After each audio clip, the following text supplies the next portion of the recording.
Mphefumulo, awubiza ingane zakho lapho phandle. Uyitshela ukuthi kuyaphuthuma ukuthi kukhona esakwenza, uyitshela ukuthi asithi kuma kancane lokhu engibizela khona kubalulekile kakhulu. Kumele ikwazi.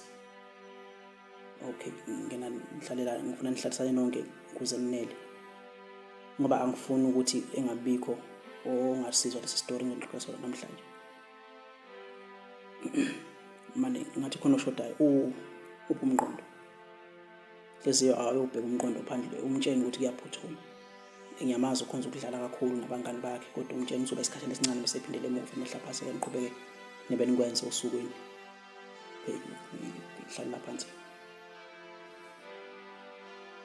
Kahle enginibizele khona ukuthi ngizonitshela ngemuva lami nonke nilase.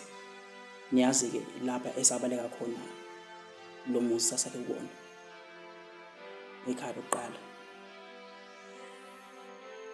Ekhaya lokuqala niyazi ukuthi sahlukumezeka. Akekho engahlukumezeki phansi kwenu. Kakhulukazi wena amaqaphelo nawe inyembezi.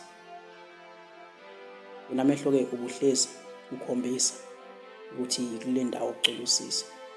Ucela amakhaza namfudumalo. Wena nyembezi wesikhathi ubufisa ukuphuma uhambo udikile ukuhlala kule khaya kodwa bese ninalo elinye ikhaya. Ngoba kube nzima ukuthi uhambe ugcina ngokuphuma uqashekele phansi. Kuphoqa ukuthi uhlale vele ngizoshiye emuva.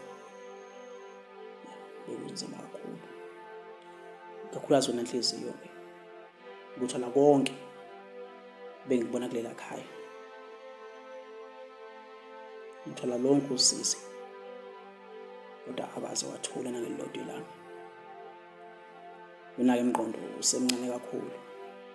Kodwa izinto obuyicabanga beyijulile. Uhlezi ufisa ukuphuma kulela khaya ngenamfudumalo ngenathando. La wathatha khona isinqumo ke nami ngajabula ngayiqhenya ngawo ngabona ukuthi usukhulile.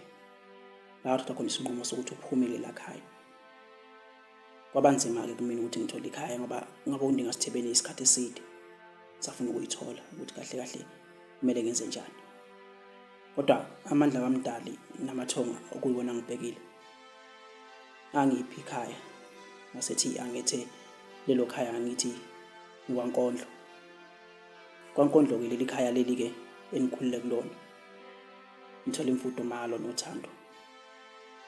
Abaningi ke niyakwazi ukuthi sifike lapha sinezilonda.